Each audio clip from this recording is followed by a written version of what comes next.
রাতের আধারে যারা সেজদাতে রয়, দু চোখের শ্রুতে নদী যেন বয়।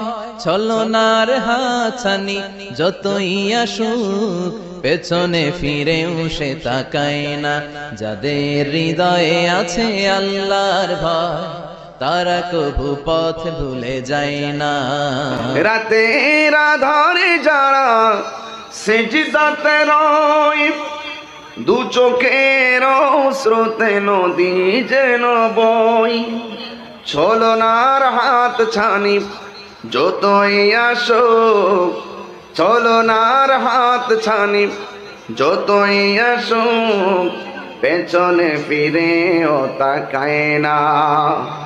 আল্লাহর প্রেম ছাড়া এই দুনিয়ায় কারো কাছে কোনো কিছু চায় না। যাদের